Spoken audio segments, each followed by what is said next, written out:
The question of whether we should use people's preferred pronouns is an interesting one and a novel one. It's only really emerged in the last few years. I think in order to answer that question, we need to understand the background out of which it has emerged, because only then can we really understand the significance of what is going on. To put it simply, the question has emerged out of an ongoing trend in Western culture, whereby the body has come to have less and less importance for our identity. It can be brought out quite clearly in this way. If you think of a scenario, maybe 100 years ago, where somebody went to see their doctor and said, I'm a woman trapped in a man's body, what should I do? The doctor is likely to have responded in this way: well, that's a problem. It's a problem of your mind, and therefore we need to address your mind and bring it into conformity with the sex nature of your body. If you were to go and see a doctor today, you'd almost certainly get the opposite answer. Well, that's a problem. It's a problem of the body, and we need to bring the body into conformity with the mind. What the difference between those two answers indicates is this: that the body has come recently to have much less importance than inner feelings. Now, the origins of that lie really 400 or 500 years ago. Late 15th, early 16th century, what starts to happen in the West is that external institutions, the church, the feudal structure of society, these things start to have less and less authority. And as the countryside gives way to the town, as the Reformation alters the situation whereby there's no longer one church, but there are many churches, as those external markers of identity start to become weaker and weaker, what seems to have happened is that human beings started to look inwards for their sense of identity. We started to prioritize our feelings as being central to who and what we are. If you think of the 18th century, we have Jean-Jacques Rousseau writing his autobiography, The Confessions, and saying that all he needs to do to write this book is to look inside himself. At the same time, we have Jonathan Edwards, the famous Christian pastor, writing his book, The Religious Affections. We don't often think that Rousseau and Edwards have much in common. But what they do have in common is this: they're living at a point in time when the status and authority of inner feelings for who we are is becoming very, very prominent and important.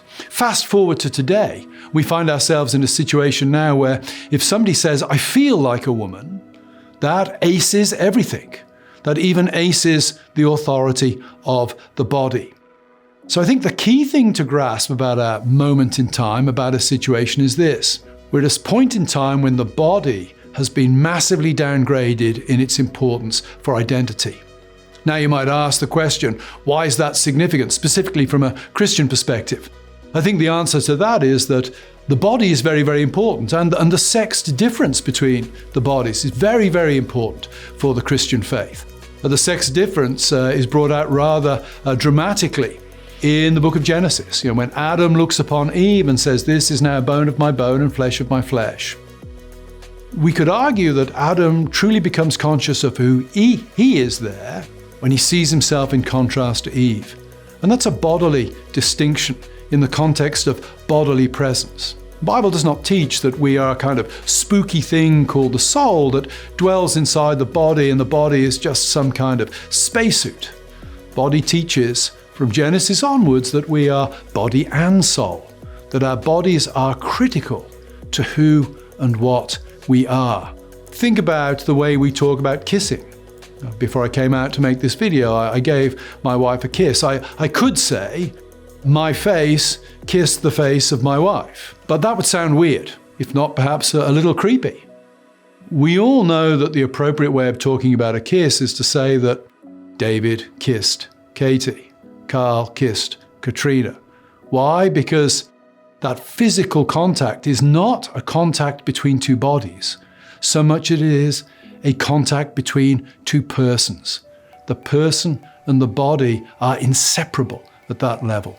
Thomas Aquinas has this beautiful way of describing what happens when we die. He says, when we die, our souls are separated from our bodies and go to be with the Lord, but it is not strictly you or me until the day of resurrection, because we are not just souls, we are souls and bodies. So with all that in mind, let's return to the question then of the appropriate use of pronouns. When somebody who is a male asks you to use pronouns that refer to them as a female, what are they doing? They're really buying into a philosophy that separates who they are from their bodies. They're buying into a faulty anthropology.